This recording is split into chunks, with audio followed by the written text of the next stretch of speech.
Hi, I'm Els and I'm going to give you a 5-minute tour of OTPedia, or Open Translation Project Wiki.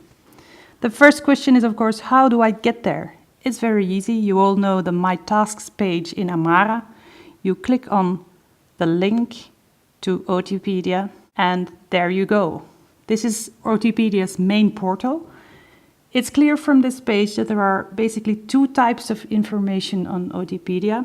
There's a first general part, which is relevant for everybody and which is written in English. And then there are language-specific pages. What they all have in common is that they are written by OTP volunteers for OTP volunteers. Now let's have a look at a couple of interesting pages. In the general part, you will find a list of language coordinators with links to their TED profiles. There's also a list of language Facebook groups. If your language is not on the list, maybe it's time to start a group. Our Polish colleague Kinga, with help from other LCs, wrote two very interesting pages. The first one is called How to Tackle a Translation, and it's an excellent place to start for people who never wrote subtitles before. The other one is called How to Tackle a Review, and it does the same for reviews. There's also a page on how to tackle transcripts. Translating subtitles and transcribing are two very different things. There are a lot of technical aspects to transcribing, so we are lucky to have an expert in our ranks, Christian Aparta, our Polish colleague, and he wrote an excellent guide to tackling transcripts. You may have noticed there's another page on transcribing. This page is written for translators and for TEDx organizers.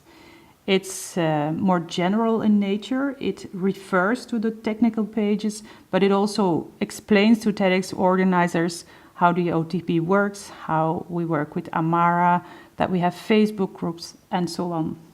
So these are a couple of the general pages. Now on to the language-specific pages. Those of you who are familiar with Wikipedia will know what the difference is between the languages in red and the languages in purple or blue.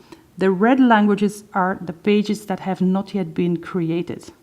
Now, of course, I hope that after this movie, some of you who speak languages that are in red will rush to OTPedia, ask for an account and start working on them.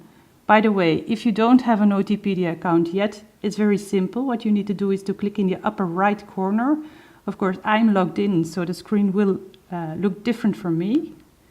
I'll quickly log out to show you. Log in or create an account. And the only thing you need to do is to click here and you will be guided through the process. Now, let's have a look at a couple of the language-specific pages. Russian. I don't speak any Russian, so there's very little here that I can understand, but what I can see is that my friend Alexander has created a simple but very efficient page, which is just a collection of links and a general introduction. You see that the links are to pages in Russian and to pages in English. There's really no problem in combining them. If I want to go to the Dutch page, I can do it in two ways. I can either go to the main page, or you see a list of languages here, also very much like Wikipedia. I click on Netherlands and I see a page that is more elaborate. It has a portal. We didn't start with a portal, we started with the content. We first made sure we had all this content and then we combined it into a portal. We did this by copying from Wikipedia. We didn't invent these templates. They exist on Wikipedia and it's not so difficult to copy them. On the Dutch page, we have a page in which we combined all the information that we always had to repeat to beginners. So we have references to the most common mistakes, but also references to the general language resources, such as the thesaurus. This is the thesaurus for Dutch. You see that it opens in a new window, so I can go back easily.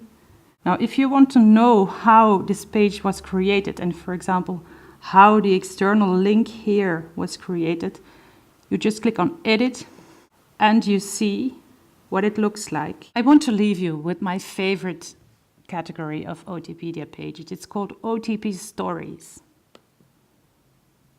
It's a collection of short pages about things that happen to translators, either at TEDActive or TED Global or at TED Salon.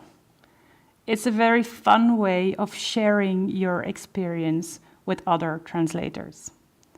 I really hope that I will see some new OTP stories this week, and I hope you share them on Facebook with the rest of us. Have fun!